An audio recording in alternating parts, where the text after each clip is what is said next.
আজ রাজধানী আগরতলার বিকে রোড এলাকায় এক অনুষ্ঠানের মধ্য দিয়ে উদ্বোধন করা হলো অ্যাম্ব্রোসিয়াল অ্যারোমেটিক প্রাইভেট লিমিটেডের ত্রিপুরা শাখা।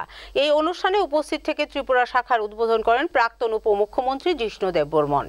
রবিবার এক অনুষ্ঠানের মধ্য দিয়ে আগরতলার বিকে রোডে অ্যাম্ব্রোসিয়াল অ্যারোমেটিক প্রাইভেট লিমিটেডের ত্রিপুরা শাখার উদ্বোধন করেন প্রাক্তন উপমুখ্যমন্ত্রী জিষ্ণু দেববর্মন। ত্রিপুরার উৎপাদিত আগর সুগন্ধি সঠিক বাজারজাতকরণের জন্য এই ব্যবসায়িক প্রতিষ্ঠান কাজ করছে। এদিনের অনুষ্ঠানের তাদের নতুন ওয়েবসাইটেরও উদ্বোধন করা হয়। উপস্থিত ছিলেন অ্যাম্ব্রোসিয়াল অ্যারোমেটিক প্রাইভেট লিমিটেডের ডিরেক্টর সন্দীপ সাহা। এদিন এক সাক্ষাৎকারে প্রাক্তন উপমুখ্যমন্ত্রী বলেন, এন্টারপ্রিনিয়ার ছাড়া কর্মসংস্থান সৃষ্টি করা যায় না। সবাই সরকারি চাকরি পাবে তার নিশ্চয়তা নেই। কর্মসংস্থান সৃষ্টি করতে হলে এন্টারপ্রিনিয়ার আসতে হবে ত্রিপুরায়। পাশাপাশি যুবক যুবতীদের মধ্যে বেসরকারি সংস্থায় চাকরি করার জন্য উৎসাহিত হতে হবে এবং নিজেদের মধ্যে আত্মসন্তুষ্টি গড়ে তুলতে হবে। দেখুন, ত্রিপুরায় যে নতুন এন্টারপ্রিনিয়রশিপ স্পিরিটটা গড়ে উঠছে সেটা সবচেয়ে বড় কথা, ঠিক না?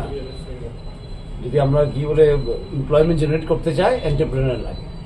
উইথাউট এন্টারপ্রেনার এটা হবে না। এটা আর যখন আমি দেখি ইয়াংস্টাররা এন্টারপ্রেনারশিপ তুলে নিচ্ছে হাতে, তখন আমার খুব ভালো লাগে। বেশি নিউ এই যে অ্যাম্ব্রোসিয়া ফ্রেগরেন্স বা যাই বলুন, পারফিউমস বলুন, সেটাকে নতুন একটা কি বলে দিশা ত্রিপুরাতে এখন ছিল না, ঠিক না?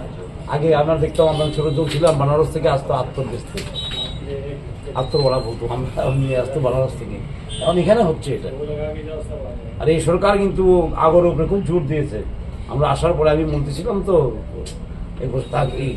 আমরা খুব চেষ্টা করেছি আগরকে একটু উন্নতি করার জন্য, ভেরি হাই ভ্যালু। আর ওদের প্যাকেজিং আমি দেখলাম, আরে সাংঘাতিক ব্যাপার। এরকম প্যাকেজিং, এত সুন্দর প্যাকেজিং হয় ত্রিপুরার যে